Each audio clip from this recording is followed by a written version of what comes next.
ഹരേ ഹരേ രാമ ഹരേ രാമ രാമ ഹരേ ഹരേ ഹരേ കൃഷ്ണ രാമരാജനെ ഹരേ Krishna.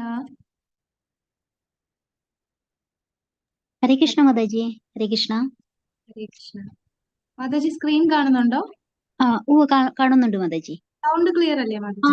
Clear ആണ് മാതാജി. ഹരേ കൃഷ്ണ. ഹരേ കൃഷ്ണ. ഓം അജ്ഞാനതിമിരാന്ധസ്യ ജ്ഞാനാഞ്ജനശലാകയ ചക്ഷുരുന്മേലിതം യേന തസ്മൈ ശ്രീ ഗുരുവേ നമഃ. നമോ വിഷ്ണുപാദായ കൃഷ്ണപ്രേഷ്ഠായ ഭൂതലെ ശ്രീമതേ ഭക്തിവേദാന്ത സ്വാമിനേതി നാമിനെ. നമസ്തേ സരസ്വതേ ദേവേ ഗൗരവാണി പ്രചാരിണെ നിർവിശേഷ ശൂന്യവാദി പാശ്ചാത്യ ദേശധാരിണെ. ജയോ ശ്രീകൃഷ്ണ ചൈതന്യ പ്രഭു നിത്യാനന്ദ ശ്രീ അദ്വൈത ഗദാധര ശ്രീവാസാദി ഗൗരഭക്തവൃന്ദ. ഹരേ കൃഷ്ണ കൃഷ്ണ കൃഷ്ണ ഹരേ ഹരേ ഹരേ രാമ രാമ രാമ ഹരേ ഹരേ. നാരായണം നമസ്കൃത്യ നരം ചൈവ നരോത്തമം ദേവീം സരസ്വതീം വ്യാസം തതോ ജയമുദീരയേത്. നഷ്ടപ്രായേഷു ഭദ്രേഷു നിത്യം ഭാഗവത സേവയാ ഭഗവതേ ഉത്തമ ശ്ലോകേ ഭക്തിർഭവതി നൈഷ്ഠികി. മൂകം കരോതി വാചാലം പങ്കും ലംഘയതേ ഗിരിം യത്കൃപാതമഹം വന്ദേ ശ്രീഗുരു ദീനദാരുണം പരമാനന്ദ മാധവം ശ്രീചൈതന്യമീശ്വരം. നമാം വിഷ്ണുപാദായ കൃഷ്ണപ്രേഷ്ഠായ ഭൂതലേ ശ്രീമതേ ഭക്തിവേദാന്ത സ്വാമിനീതി നാമിനെ. നമസ്തേ സരസ്വതേ ദേവേ ഗൗരവാണി പ്രചാരിണെ നിർവിശേഷ ശൂന്യവാദി പാശ്ചാത്യ ദേശധാരിണി. ജയോ ശ്രീകൃഷ്ണ ചൈതന്യ പ്രഭു നിത്യാനന്ദ ശ്രീ അദ്വൈത ഗദാധര ശ്രീവാസാദി ഗൗരഭക്തവൃന്ദ. ഹരേ കൃഷ്ണ കൃഷ്ണ കൃഷ്ണ ഹരേ ഹരേ ഹരേ രാമ രാമ രാമ ഹരേ ഹരേ. ഹരേ കൃഷ്ണ. ഹരേ കൃഷ്ണ. എല്ലാവർക്കും ഇന്നത്തെ ഭക്തി സദാചാർ ക്ലാസ്സിലേക്ക് സ്വാഗതം. അപ്പോൾ നമ്മളിപ്പോ പ്രാർത്ഥനകൾ ഒരുപാട് പ്രാർത്ഥനകൾ നമ്മളിപ്പോ കണ്ടു. കുന്തിദേവിയുടെ പ്രാർത്ഥന, ഭീഷ്മദേവരുടെ പ്രാർത്ഥന, അർജുനന്റെ പ്രാർത്ഥനകൾ, ഹസ്തിനപുരത്തെ സ്ത്രീകളുടെ പ്രാർത്ഥനകൾ. ഇനി നമ്മൾ കാണാൻ പോകുന്നത് ശുകദേവ ഗോസ്വാമിയുടെ പ്രാർത്ഥനകളാണ്. ഇത് 2-ാമത്തെ സ്കന്ധത്തില് 4-ാമത്തെ അധ്യായത്തിലെ ശ്ലോകങ്ങളാണ്. 2-ാമത്തെ സ്കന്ധം 4-ാമത്തെ അധ്യായം 12 മുതൽ 23 വരെയുള്ള ശ്ലോകങ്ങളാണ് ശുകദേവ ഗോസ്വാമിയുടെ പ്രാർത്ഥന. അപ്പൊ ശുകദേവ ഗോസ്വാമി ഈ പ്രാർത്ഥന പരമഹംസരായിട്ടുള്ള മഹത് വ്യക്തികൾക്ക് ഏറ്റവും പ്രിയപ്പെട്ട പ്രാർത്ഥനകളാണ് ശുകദേവ ഗോസ്വാമിയുടെ ഈ പ്രാർത്ഥന. അപ്പൊ പരമഹംസം എന്ന് പറഞ്ഞാൽ എന്താ? ഹംസം എന്ന് പറഞ്ഞാൽ മ്യൂട്ടാണല്ലേ. ഹരേ കൃഷ്ണ. അൺമ്യൂട്ട് ചെയ്ത് പറഞ്ഞു. ഹരേ കൃഷ്ണ. അരയൻ അല്ലെ. അപ്പൊ അരയന്നത്തിന്റെ പ്രത്യേകത എന്താണ്? ചളിയൊന്നും പറ്റില്ല അദ്ദേഹത്ത്. അരയൻ എങ്ങനെയാണ്? ഇപ്പം നമ്മള് പാലും വെള്ളവും തനിയെ തിന്നു.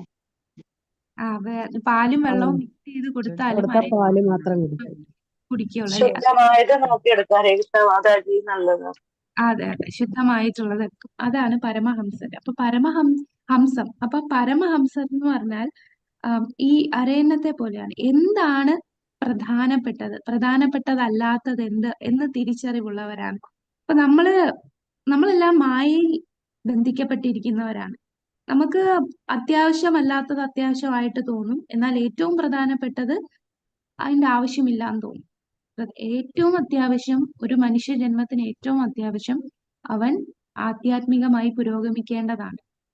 പക്ഷേ ഇന്നത്തെ കാലത്തുള്ളവർക്ക് ഈ ആധ്യാത്മിക കാര്യങ്ങളെ കുറിച്ച് പറയുമ്പോൾ അവർക്ക് ഒരു താല്പര്യമില്ല. അവരതിനെയൊക്കെ നിസ്സാരമായോ ആ സമയത്ത് വേറെ എന്തെല്ലാം ചെയ്യാം.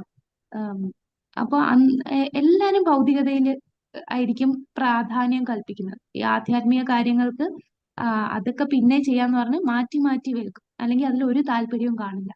അപ്പൊ അതാണ് പ്രധാനപ്പെട്ടതിനെ അപ്രധാനമായി കാണുകയും അപ്രധാനമുള്ളത് അതാണ് ഏറ്റവും അത്യാവശ്യം എന്ന് ചിന്തിക്കുകയും ചെയ്യുന്ന ഒരു മനസ്ഥിതിയാണ്. അതാണ് മായയിൽ അടിമപ്പെട്ട ആൾക്കാരാണ് ഇങ്ങനെ ചിന്തിക്കുന്നത്. പക്ഷേ പരമഹംസരായിട്ടുള്ള വ്യക്തികൾക്ക് എന്താണ് വേണ്ടത്, വേണ്ടാത്തത് എന്ത് എന്ന് വ്യക്തമായി വേർതിരിച്ചറിയാനുള്ള കഴിവുള്ള അതീന്ദ്രിയരായിട്ടുള്ള വ്യക്തികളാണ്. അപ്പോ അങ്ങനെയുള്ള പരമഹംസരായിട്ടുള്ള ഉയർന്ന ഭക്തർക്ക് പ്രിയപ്പെട്ട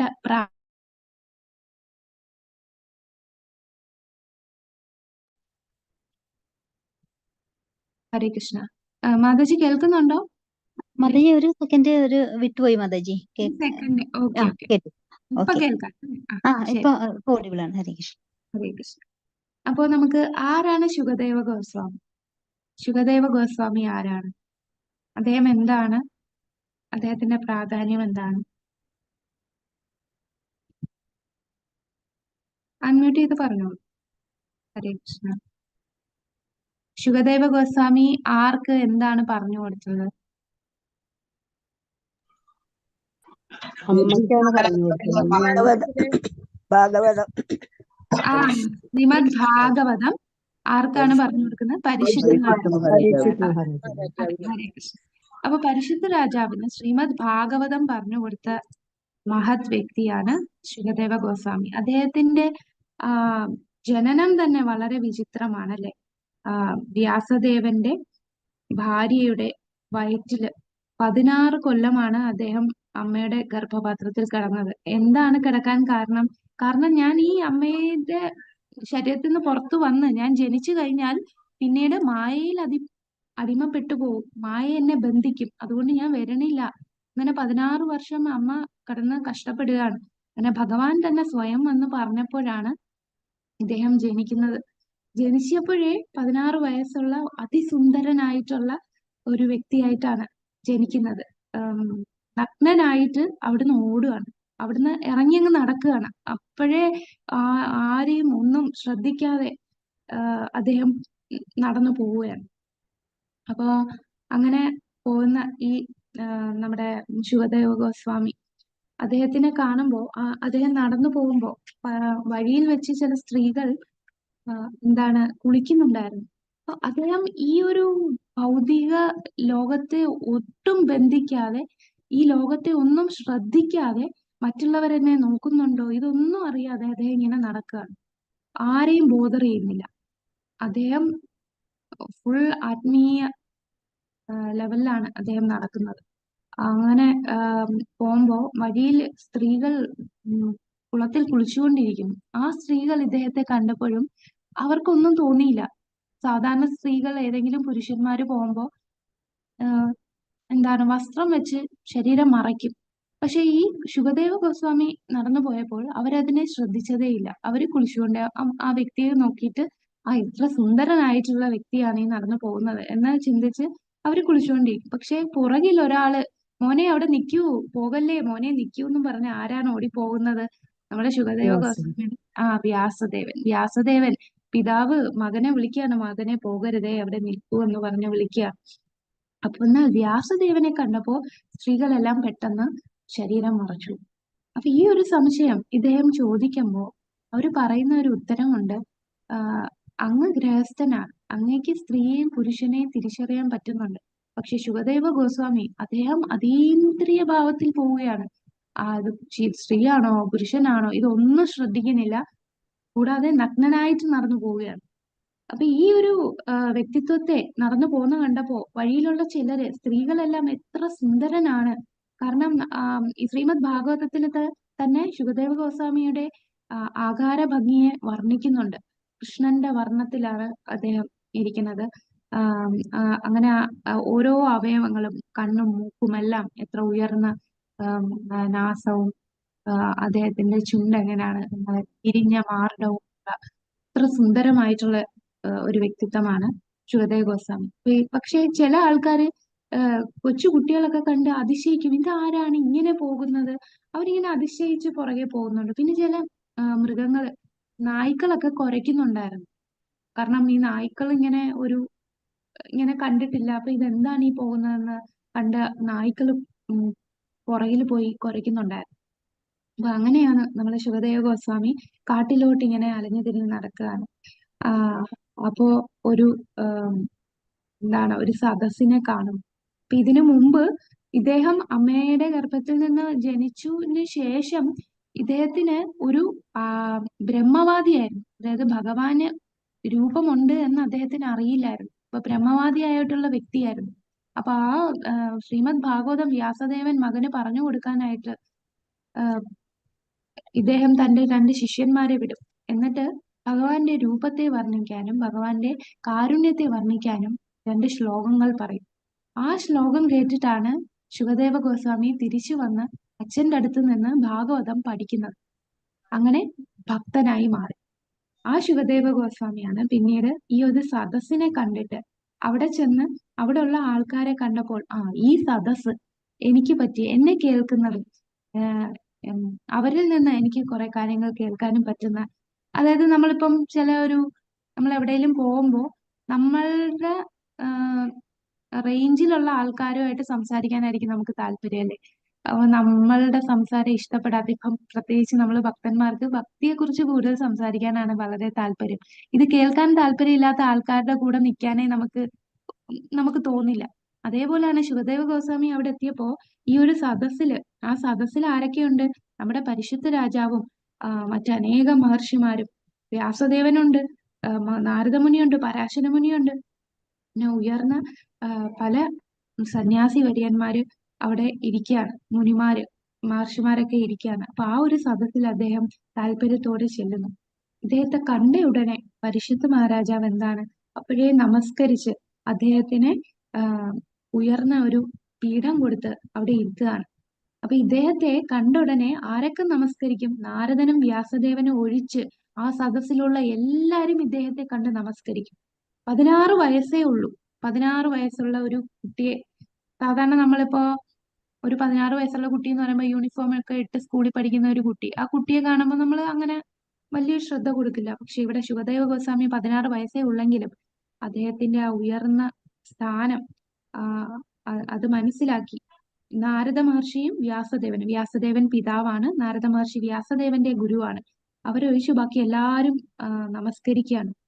ഉടനെ പരിശുദ്ധ മഹാരാജാവ് ഇദ്ദേഹത്തെ സംബോധന ചെയ്ത് വ്യാസാസനം കൊടുത്ത് അവിടെ ഇരുത്തുകയാണ്. അപ്പൊ ഇത് കണ്ടപ്പോ ഇദ്ദേഹത്തിന്റെ പുറകെ വന്ന സ്ത്രീകളും കുട്ടികളും ആ നായ്ക്കളും എല്ലാം അങ്ങ് തിരിച്ചു പോകും. അപ്പൊ ആ സ്ത്രീകൾക്കും കുട്ടികളും വിചാരിച്ചു, ഇത്രയും ഉയർന്ന വ്യക്തിയായിരുന്നോ? അങ്ങനെ വിചാരിച്ചില്ല.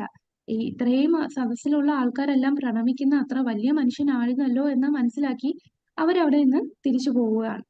അപ്പൊ ശുകദേവ ഗോസ്വാമി വളരെ ശക്തമായിട്ടൊരു പ്രത്യേക ഒരു ക്യാരക്ടറാണ്. സാധാരണ നമ്മൾ കണ്ടിട്ടില്ലാത്ത ഒരു തരം ക്യാരക്ടറാണല്ലേ.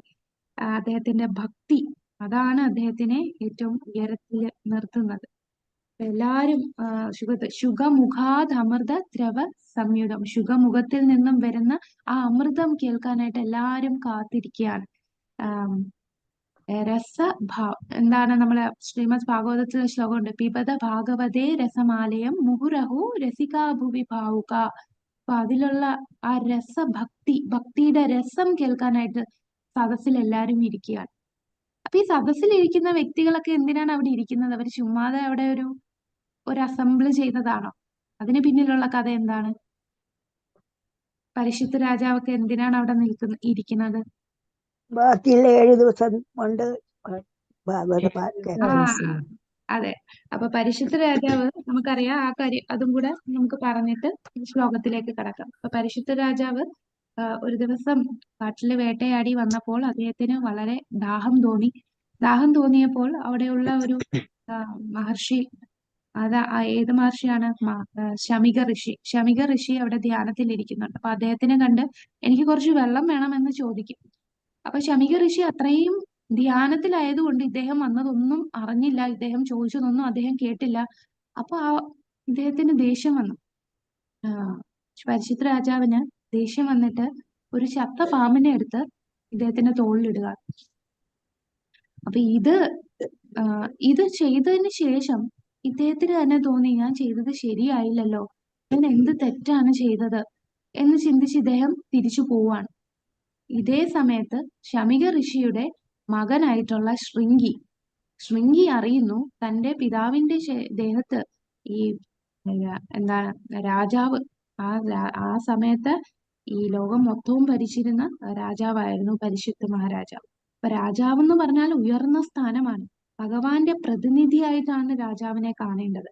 അപ്പൊ ആ രാജാവ് തന്റെ പിതാവിന്റെ ശരീരത്ത് ഈ ചത്ത പാമ്പിനെ ഇട്ടോ, എത്ര ധിക്കാരമാണ് കാണിച്ചത് എന്ന് പറഞ്ഞ് അപ്പോഴേ ശപിക്കുകയാണ് ശൃംഗി. താൻ 7 ദിവസത്തിനുള്ളിൽ തക്ഷകന്റെ കടിയേറ്റ് ദേഹം മരിക്കും എന്നുള്ള ശാപം കൊടുക്കുകയാണ്. ശൃംഗി എന്ന് പറഞ്ഞാൽ വളരെ കൊച്ചുകുട്ടിയാണ്. ആ സമയത്ത് കൊച്ചുകുട്ടിയാണെങ്കിലും ബ്രാഹ്മണ ശക്തി അത്രയും ഉണ്ടായിരുന്ന കാലമാണ്. ആ, ആ, തന്റെ പിതാവിൽ നിന്ന് ലഭിച്ച ശക്തിയുണ്ട്. കൂടാതെ ജന്മനാ ബ്രാഹ്മണനായിട്ടുള്ള ആ ഉണ്ട് സിദ്ധികൾ കൊണ്ടും ഒക്കെ നിലയിലായിരുന്നു ശൃംഗി. അതുകൊണ്ടാണ് ഇത്രയും ശക്തി, ശാപത്തിനൊക്കെ ശക്തി വരുന്ന ആ യുഗത്തിൽ ഉണ്ടായത്. ഈ കുട്ടി ഇങ്ങനെ ശപിച്ചു. ഉടനെ കുട്ടി പേടിച്ച് അച്ഛന്റെ അടുത്ത് ഓടിച്ചു വന്നിട്ട് പറയും, അച്ഛാ ഞാൻ ഇങ്ങനെ ചെയ്തു. അപ്പോഴാണ് അച്ഛൻ അറിയുന്നത്. അച്ഛൻ കണ്ണു തുറന്ന് നോക്കുമ്പോൾ ഒരു പാമ്പ് കിടക്കുന്നു. അതിനെടുത്ത് അദ്ദേഹം നിസ്സാരമായിട്ട് എടുത്ത് കളയാണ്. ഇദ്ദേഹത്തിനെല്ലാം മനസ്സിലായി. മകൻ ഇങ്ങനെ പറഞ്ഞപ്പോ അച്ഛൻ എന്താണ് പറഞ്ഞത്? നീ എന്ത് ക്രൂരനാണ് ചെയ്തത്, നീ എന്ത് വലിയ തെറ്റാണ് നീ ചെയ്തത്. അപ്പൊ ശൃംഗി ഇത് അച്ഛനോട് പറയുമ്പോ ശൃംഗി വിചാരിച്ചു, ഒരു രാജാവിനെ ശപിച്ചാൽ തീർച്ചയായിട്ടും രാജാവിന് വേണമെങ്കിൽ തിരിച്ചെന്ത് ചെയ്യാം, അദ്ദേഹത്തിന് ശപിക്കാവുന്നതേ ഉള്ളൂ. അപ്പൊ തനിക്ക് തിരിച്ച് ശാപം ഏൽക്കുമല്ലോ എന്നുള്ള പേടിയും ഭയവും ഒക്കെ കൊണ്ട് ഞാൻ ഇങ്ങനെ ചെയ്തു അച്ഛാ എന്ന് പറഞ്ഞ് പിതാവിന്റെ അടുത്ത്, ശമിക ഋഷിയുടെ അടുത്ത് ചെന്ന് ശൃംഗി പറയും. അതെ, പറയുമ്പോ ഇദ്ദേഹം കുട്ടിയെ ശാസിക്കുകയാണ്, നീ എത്ര വലിയ പാപമാണ് നീ ചെയ്തത്. ഉടനെ അദ്ദേഹം തന്റെ ശിഷ്യനെ വിട്ട് പരിശുദ്ധ മഹാരാജാവിനോട് ഈ വിവരം അറിയിക്കുക. 7 ദിവസത്തിനുള്ളിൽ അദ്ദേഹം ശരീരം വെടിയും, ഇങ്ങനെ ഒരു ശാപം ഉണ്ടായിട്ടുണ്ട് എന്ന് അറിയിക്കാൻ പറയും. ഈ സമയത്ത് നമ്മളെ പരിശുദ്ധ രാജാവ് എന്താണ് ചിന്തിക്കുന്നത്? താൻ ചെയ്ത പ്രവൃത്തിയെ കുറിച്ച് ആലോചിച്ച് പശ്ചാത്തപിക്കുകയാണ് അദ്ദേഹം. ഞാൻ അങ്ങനെ ചെയ്യരുതായിരുന്നുവല്ലോ, എനിക്ക് എന്തോ ആപത്ത് വരാൻ പോകുന്നു, അതാണ് ഞാൻ അങ്ങനെ ഒരു പ്രവൃത്തി ചെയ്തത്. അങ്ങനെ ശമിക ഋഷി ഈ ഈ ഒരു സന്ദേശം ഗൗർമുഖ എന്ന ഗുരുകുലത്തിലെ ഒരു കുട്ടിയാണ് ചെന്ന് പറയുന്നത്. ഭരണാധികാരിയുടെ അടുത്ത് പോയി പറയുക, എന്റെ മൂഢനായിട്ടുള്ള മകനാണ് ഈ ഒരു ശാപം കൊടുത്തത്. അങ്ങനെ അദ്ദേഹം പറഞ്ഞപ്പോ, ഈ കുട്ടി ചെന്ന് പറഞ്ഞപ്പോ പരിശുദ്ധ മഹാരാജാവിന്റെ പ്രതികരണം എന്തായിരുന്നു? അദ്ദേഹം ദേഷ്യം വന്ന് തിരിച്ചു ശപിച്ചോ? എന്താണ് പരിശുദ്ധ ചെയ്തത്? പരിശുദ്ധ രാജാവ് ഈ ഒരു വാർത്ത അറിഞ്ഞപ്പോ, അതായത് താൻ 7 ദിവസത്തിനുള്ളിൽ തക്ഷകന്റെ കടിയേറ്റ് മരിക്കും എന്ന ശാപം തനിക്ക് കിട്ടി എന്നറിഞ്ഞപ്പോൾ പരിശുദ്ധ രാജാവിന്റെ പ്രതികരണം എന്തായിരുന്നു? അദ്ദേഹം ദേഷ്യം വന്ന് ദേഷ്യം വന്നില്ല, എല്ലാം ഉപേക്ഷിച്ച് പിന്നെ എന്താണ് മോക്ഷത്തിനും ഭാഗവതം കേൾക്കാനും കഴിച്ചു.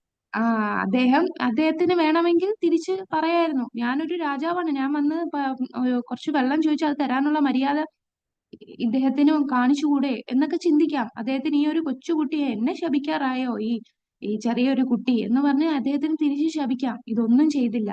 അതാണ് പരിശുദ്ധ രാജാവ്. അദ്ദേഹം ആ ഒരു ന്യൂസ് കേട്ടപ്പോൾ അതിനെ സ്വീകരിക്കുകയാണ് ചെയ്തത്.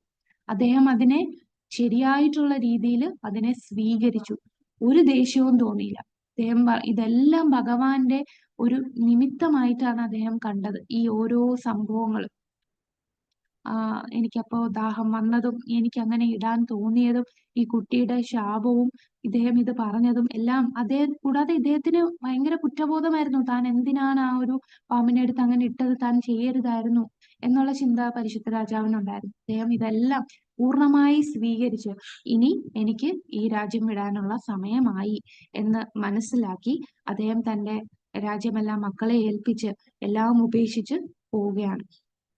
അപ്പൊ അദ്ദേഹത്തിന് ഒരു കുറ്റബോധം ഉണ്ടായിരുന്നു. ശമിക ഋഷിയുടെ അടുത്ത് പോയി ചെന്ന് അദ്ദേഹത്തെ കണ്ട് ക്ഷമ ചോദിക്കണം, ഞാൻ അങ്ങനെ ചെയ്തതിൽ എന്നൊരു ചിന്ത അദ്ദേഹത്തിന് ഉണ്ടായിരുന്നു. പക്ഷെ എന്നാലും അദ്ദേഹം വിചാരിച്ചു, ഞാൻ അവിടെ ചെല്ലുമ്പോൾ ശമിക ഋഷിക്ക് അദ്ദേഹത്തിന് എന്തൊരു പ്രയാസമായിരിക്കും, ഈ ഭരണാധികാരിയായിട്ടുള്ള ഈ ലോകം മൊത്തവും ഭരിക്കുന്ന ഒരു ഇത്രയും ഉയർന്ന ഒരു രാജാവ് ചെന്ന് ഒരു മഹർഷിയുടെ അടുത്ത് ക്ഷമ ചോദിക്കുക എന്ന് പറഞ്ഞാൽ അദ്ദേഹത്തിനും അതൊരു ഒരു നാണക്കേട് പോലെ ആയിരിക്കും. അതുകൊണ്ട് അദ്ദേഹത്തിനെ വിഷമിപ്പിക്കണ്ട, അതിനാൽ ഞാൻ അവിടെ പോണില്ല, ഞാൻ എന്തായാലും എല്ലാം ഉപേക്ഷിച്ച്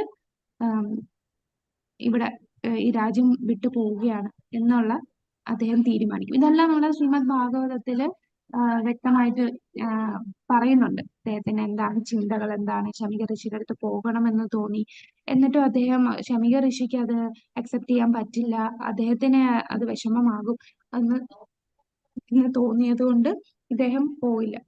അപ്പൊ ശമിക ഋഷിക്കും അത് മനസ്സിലാവും, അദ്ദേഹത്തിന് അറിയാം രാജാവിന്റെ ചിന്തകൾ എന്താണ് എന്ന്. അപ്പൊ ഇതാണ് ഇപ്പൊ പരിശുദ്ധ രാജാവിന്റെ ചിന്ത, ശമിക ഋഷിയുടെ ചിന്ത, ഇതെല്ലാം എന്താണ്? ഉയർന്ന ചിന്ത. അതൊക്കെ പരമഹംസരുടെ ചിന്താഗതിയാണ്. അവർ ഈ നിസാര കാര്യങ്ങൾക്ക് വേണ്ടി വഴക്കടിക്കില്ല. നമ്മുടെ നമ്മുടെ ഇപ്പോഴത്തെ സമൂഹത്തിൽ തന്നെ, നമ്മളെ വീട്ടിലൊക്കെ തന്നെ അറിയാം, ഒരാൾ എന്തെങ്കിലും പറഞ്ഞാൽ 10 തിരിച്ച് പറഞ്ഞില്ലെങ്കിൽ സമാധാനം വരില്ലല്ലേ. അപ്പൊ ഒരാൾ നമ്മളെ ശാപവാക്കുകൾ പറഞ്ഞാൽ തിരിച്ച് അതിന്റെ ഇരട്ടി ശാപവാക്കുകൾ തിരിച്ചു പറയും. അങ്ങനെയുള്ള സമൂഹമാണ്. പക്ഷെ ഈ പരമഹംസരായിട്ടുള്ള വ്യക്തികൾ ഇതൊക്കെ നിസ്സാരമായിട്ട് ഇതൊക്കെ ഈ അപ്രധാനമായിട്ടുള്ള കാര്യങ്ങളെ എന്തിനാണ് വെറുതെ വീണ്ടും വീണ്ടും എന്താ ഒരാൾ ശപിച്ചാൽ അതിനെ തിരിച്ചു ശപിക്കുന്നതിന്റെ ആവശ്യം എന്താണ് എന്ന് ചിന്തിക്കുന്നില്ല. ഏതെങ്കിലും ഒരു ഉദാഹരണം പറയാമോ? ഒരാൾ ശപിച്ചു, ഇതുപോലെ പരിശുദ്ധ രാജാവിനെ പോലെ മറ്റാരൊക്കെയാണ് ശാപം ഏറ്റിട്ട് തിരിച്ച് ശാപിക്കാതെ നിന്നിട്ടുള്ള 2-3 ഉദാഹരണങ്ങൾ പറയാം. അപ്പൊ പരിശുദ്ധ രാജാവ് ഒരു ഉദാഹരണമാണ്. അദ്ദേഹത്തിന് ശാപം ലഭിച്ചിട്ടും അദ്ദേഹം തിരിച്ച് ശപിച്ചില്ല. അതുപോലെ വേറെ ആരെയൊക്കെ പറയാം? ചിത്രകേതു മഹാരാജാവ് വന്നത്. ഹരിബോൾ. ചിത്രകേതു രാജാവ് അല്ലെ. ചിത്രകേതു രാജാവിനെ പാർവതീദേവി ശപിച്ച് അസുരനായിട്ട് മാറും എന്ന് ശപിച്ചു. അപ്പൊ അദ്ദേഹം എന്താണ്? പൂർണ്ണമായിട്ട് അമ്മയുടെ ഈ വാക്കുകൾ ഞാൻ സ്വീകരിക്കുകയാണ് എന്ന് പറഞ്ഞ് അദ്ദേഹം അത് സ്വീകരിക്കുകയാണ് ചെയ്തത്. വേറെ ഏതെങ്കിലും ഉദാഹരണം പറയാമോ? നളകുബേരനും മണിഗ്രീവനും. നളകുബേരൻ മണിഗ്രീവൻ അല്ലെ. നാരദ മഹർഷി ശപിച്ചു. അപ്പൊ അവര് അത് സ്വീകരിക്കുക, അവര് ക്ഷമ ചോദിക്കുകയാണ് ചെയ്തത്. നാരദ മഹർഷി ശപിച്ചപ്പോ അങ്ങനെ അവര് മരമായിട്ട് വരികയും യമലാർജുന മരങ്ങളായി ഭഗവാൻ ദാമോദര ലീല നമുക്കറിയാം. അങ്ങനെ ഉരല് ഉരുട്ടി അവർക്ക് മോക്ഷം ലഭിക്കുന്നു. വേറെ ഒരു ഉദാഹരണം ഇവിടെ പറയാമോ? ജയവിജയന്മാർ. ജയവിജയന്മാർ. ഹരിബോൾ. ജയവിജയന്മാരെ ആരാണ് ശപിച്ചത്? 4 കുമാരന്മാർ അല്ലെ. സനത്കുമാരന്മാര് ശപിച്ചപ്പോ അവര് ക്ഷമ ചോദിക്കുകയാണ് ചെയ്തത്, തിരിച്ച് ശപിക്കണില്ല. ഹരിബോൾ. അപ്പൊ ഇതാണ് ഉയർന്ന ഭക്തരുടെ ഈ ചിന്താഗതികൾ. ഹരേ കൃഷ്ണ, വേറെ ഉദാഹരണം ആരെങ്കിലും പറയാനുണ്ടോ? യയാതി മഹാരാജാവ്. യയാതി മഹാരാജാവ്. അദ്ദേഹത്തിന് ശുക്രാചാര്യരെ തിരിച്ച് ശപിച്ചില്ല. പിന്നെ ആരാണ്? ഗാന്ധാരി ശപിച്ചല്ലോ കൃഷ്ണനെ, അത് പറ്റുമോ? ഗാന്ധാരി ശാപം എന്ന് പറഞ്ഞാൽ അതൊക്കെ ഒരു ലീലയായി.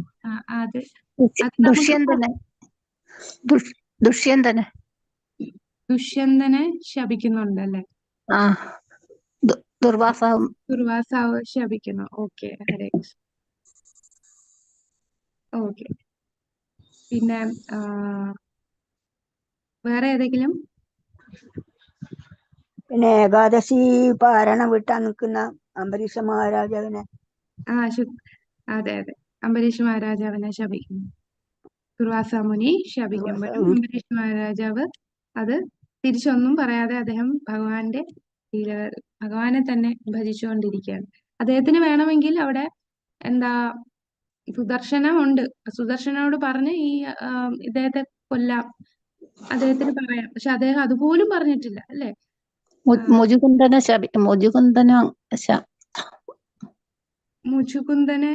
മുചുകുന്ദനെ ശപിക്കുവോ? ഇല്ലല്ലേ. അല്ല, വരമാണ് കിട്ടിയത്. വരം വാങ്ങിക്കുന്നതാ. ഹരേ കൃഷ്ണ. ഓക്കെ, അപ്പൊ ഇതാണ്. അപ്പൊ നമ്മൾ ഇത്ര പറഞ്ഞോളൂ മാതാജി. ഓന്തായിട്ട് ഒരു കിണറ്റിൽ കിടക്കില്ലേ ഒരു മൃഗരാജാവ് അല്ലെ. രാജാവ്. രാജാവ് ശരിയാണ്. മൃഗരാജാവിനെ ശരിക്കും ആ ബ്രാഹ്മണര് തമ്മില് വഴക്കുണ്ടായി പശുവിനെ എടുത്തതിന്റെ. ഗജേന്ദ്രൻ. ഗജേന്ദ്രൻ അവിടെ ഇന്ദ്രദ്യുമ്ന രാജാവിനെ ശാപം, ആനയായിട്ട് ജനിക്കട്ടെ എന്ന് ശാപം വരുന്നു. അപ്പൊ അദ്ദേഹം തിരിച്ചൊന്നും പറയാനില്ല. ഹരീബ്. അപ്പൊ എത്ര ഉദാഹരണങ്ങൾ അല്ലെ നമുക്ക് ഭാഗവതത്തിൽ നിന്ന് കിട്ടും. അപ്പൊ ഇതെല്ലാം എന്താണ്? ഇന്ദ്രന് ശാപം കിട്ടുന്നതോ? ഇന്ദ്രന് അഹല്യയുടെ കാര്യത്തിൽ ഇന്ദ്രന് അഹല്യയുടെ ശാപം കിട്ടും. അതെ അതെ, നമ്മുടെ മഹർഷി വന്നിട്ട് ശപിക്കുന്നു. ഓക്കെ ഓക്കെ, ഓക്കെ മാതാജി, അത് ഓക്കെ. അപ്പോ ഇങ്ങനെ ഒരുപാട് ഇതിൽ നിന്നൊക്കെ നമ്മൾ പഠിക്കുന്നത് എന്താണ്, ഇത് എങ്ങനെയാണ് നമ്മൾ ഇതിനെ ഈ ഉയർന്ന ഭക്തര് ഈ ഓരോ ശാപത്തിനെ എങ്ങനെയാണ് സ്വീകരിക്കുന്നത് എന്നാണ് നമ്മൾ ഇതിൽ കാണുന്നത്. അപ്പൊ പരിശുദ്ധ രാജാവ് പൂർണ്ണമായി സ്വീകരിച്ചു, ആ ശാപത്തിനെ സ്വീകരിച്ചു. അങ്ങനെ അദ്ദേഹം ഗംഗാനദി തീരത്ത് ചെല്ലുകയും ഇദ്ദേഹം ഓരോരുത്തർ ചോദിക്കും, എനിക്കിനി 7 ദിവസം മാത്രമേ ഉള്ളൂ, ഞാൻ ഇനി എന്താണ് ചെയ്യേണ്ടത്, ഏറ്റവും ഉത്കൃഷ്ടമായിട്ടുള്ള കാര്യം എന്താണ് ഞാൻ ചെയ്യേണ്ടത്. അപ്പൊ എല്ലാരും സംശയത്തിലാണ്, എന്താണ് അദ്ദേഹത്തിന് പറഞ്ഞു കൊടുക്കേണ്ടത്. അങ്ങനെ സംശയിച്ച് നിൽക്കുമ്പോഴാണ് ആദ്യത്തെ വരവ് നമ്മുടെ ശുകദേവ ഗോസ്വാമിയുടെ 16 വയസ്സുള്ള ആ കുട്ടിയാണ് ഇവിടെ ഈ ഒരു സദസ്സിലേക്ക് വരുന്നത്. അപ്പൊ പരിശുദ്ധ രാജാവ് അദ്ദേഹത്തിനെ സംബോധന ചെയ്ത് ഉടൻ തന്നെ ആ പീഠത്തിൽ ഇരുത്തി അദ്ദേഹത്തോട് ചോദിക്കും, ഞാൻ എന്താണ് ചെയ്യേണ്ടത്. അപ്പോ ഇവിടെ ഈ വയസ്സ് ഒരു ക്രൈറ്റീരിയ അല്ല, അല്ലെ? ഭൗതികമായിട്ട് എത്ര വയസ്സുള്ള കുട്ടി, ഇപ്പൊ 6 വയസ്സുള്ള കുട്ടിയാണെങ്കിലും അവൻ ഭാഗവത പാരായണം ചെയ്യാന്ന് പറഞ്ഞാൽ ഉയർന്ന ഭക്തനാണ്. നമ്മൾ ആ പ്രായം, ഭൗതികമായിട്ടുള്ള പ്രായമല്ല നോക്കേണ്ടത്. ഭാഗവത ധർമ്മം, ശ്രീമദ് ഭാഗവതത്തെ മനസ്സിലാക്കുന്നത് അത് ആത്മാവാണ് ചെയ്യുന്നത്. അതില് നമ്മൾ ഭൗതികമായിട്ടുള്ള പ്രായം നോക്കുന്നില്ല. അങ്ങനെ പൂർണ്ണമായി ശ്രീമദ് ഭാഗവതം ശുകദേവ ഗോസ്വാമി, വ്യാസദേവന്റെ പുത്രനായിട്ടുള്ള ശുകദേവ ഗോസ്വാമി പരിശുദ്ധ രാജാവിന് പറഞ്ഞു കൊടുക്കുകയാണ്. അങ്ങനെ ഇദ്ദേഹത്തിന്റെ ഈ പ്രാർത്ഥന ഇദ്ദേഹത്തോട് ചോദിക്കുമ്പോൾ, ഇത് 2-ാം സ്കന്ധം തൊട്ടാണ് ഇദ്ദേഹം പറഞ്ഞു തുടങ്ങുന്നത്. ഈ ആദ്യത്തെ സ്കന്ധത്തിൽ നമ്മൾ കാണുന്നത് എന്താണ്? ആദ്യം ഇത് ആദ്യത്തെ സ്കന്ധത്തിൽ ആർക്ക് പറഞ്ഞു കൊടുക്കുന്നതാണ് ഭാഗവതം?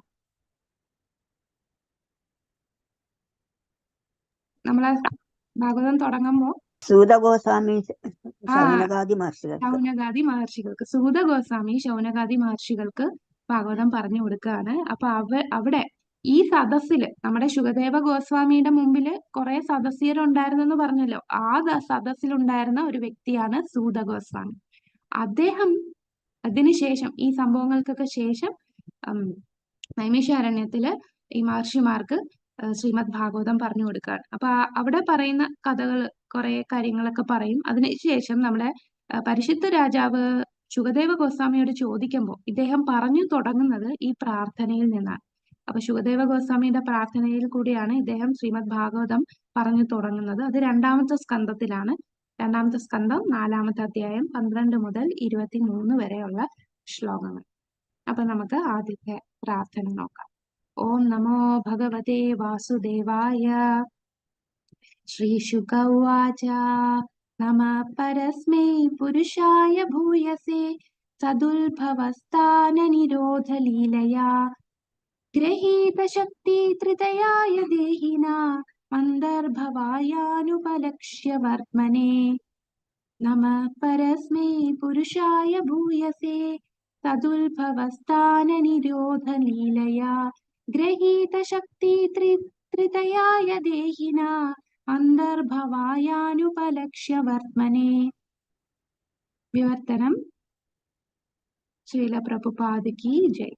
ശ്രീ ശുകദേവ ഗോസ്വാമി പറഞ്ഞു, ഭൗതിക ലോകത്തിന്റെ സൃഷ്ടി കർമ്മ നിർവഹണാർത്ഥം ഭൗതിക പ്രകൃതിയുടെ ത്രിഗുണങ്ങൾ കൈക്കൊണ്ട ആ പരമദിവ്യോത്തമ പുരുഷനെ ഞാൻ പ്രണമിക്കുന്നു. ഏവരുടെയും ശരീരത്തിൽ അന്തരംഗസ്ഥനായി സ്ഥിതി ചെയ്യുന്ന പരമപരിപൂർണവും പൂർണ്ണ സമ്പൂർണനുമായ അദ്ദേഹത്തെ പദ്ധതികൾ അചിന്ത്യങ്ങളാണ്. അപ്പൊ ഈ പറയുന്ന വാക്കുകൾ എന്താണ്? ത്രിഗുണങ്ങൾക്ക് അതീതനായിട്ടുള്ള, ത്രിഗുണങ്ങളുടെ എല്ലാം നിയന്ത്രിക്കുന്ന പ്രകൃതിയുടെ ഈശ്വരനായിട്ടുള്ള, അതുപോലെ ഈ ഭൗതിക ലോകത്തിന്റെ സൃഷ്ടി കർമ്മങ്ങളെല്ലാം നിർവഹണം ചെയ്യുന്ന ആ പരമദിവ്യോത്തമ പുരുഷനെ ഞാൻ പ്രണമിക്കുന്നു. എല്ലാവരുടെ ഉള്ളിലും പരമാത്മാവായിരിക്കുന്ന പരിപൂർണനായിട്ടുള്ള, പൂർണ്ണ സമ്പൂർണനായ അദ്ദേഹത്തിന്റെ പദ്ധതികളെല്ലാം അചിന്തനീയങ്ങളാണ്. ഈ വാക്കുകൾ ഒന്നും വെറും വാക്കുകളല്ല. ശുകദേവ ഗോസ്വാമി പറഞ്ഞ ഈ വാക്കുകൾ എന്ന് പറഞ്ഞാൽ അദ്ദേഹം സ്വയം സാക്ഷാത്കരിച്ച കാര്യങ്ങളാണ് പറയുന്നത്. അതാണ് അബ്സല്യൂട്ട് ട്രൂത്ത് എന്ന് പറഞ്ഞാൽ. നിരപേക്ഷ സത്യമാണ്. നിരപേക്ഷ സത്യം, ഈ വാക്കിന്റെ അർത്ഥം എന്താണെന്ന് പറയാമോ? നമ്മൾ ഇടയ്ക്കിടയ്ക്ക് പറയുന്ന കാര്യമാണ് നിരപേക്ഷ സത്യം. നിരപേക്ഷ സത്യം എന്ന് പറഞ്ഞാൽ എന്താണ്?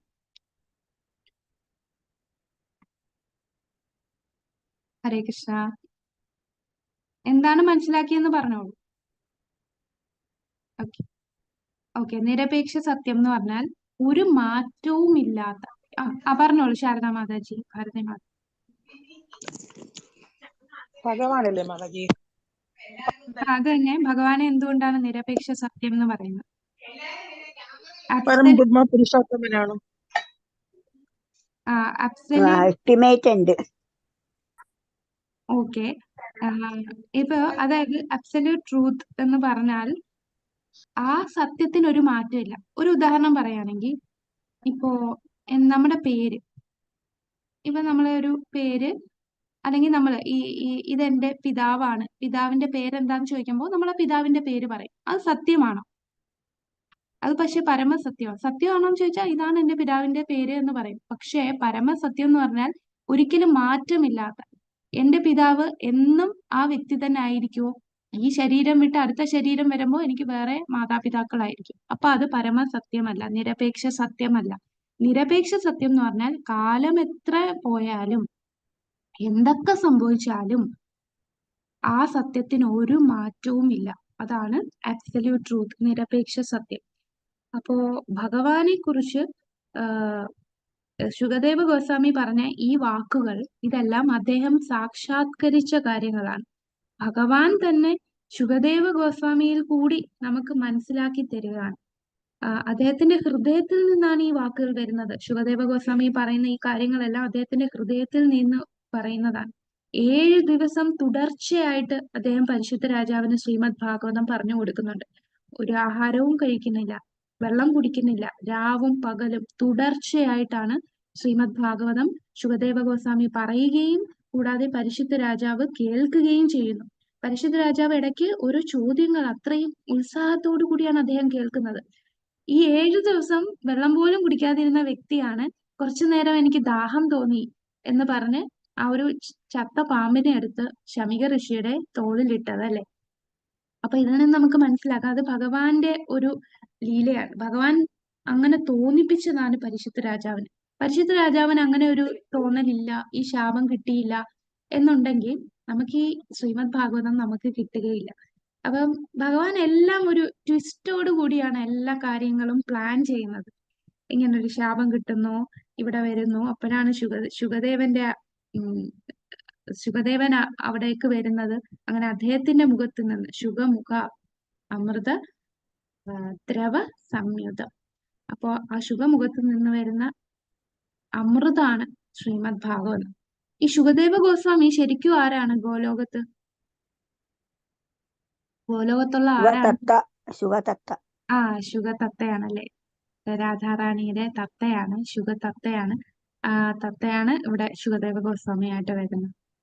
അങ്ങനെ അദ്ദേഹം ആ ശ്രീമദ് ഭാഗവതം ശുഖമുഖത്തിൽ നിന്ന് ആ രസമാണ് വരുന്നത്.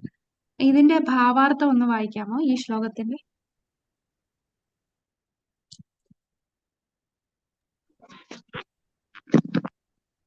ഞാൻ വായിക്കാം മാതാജി.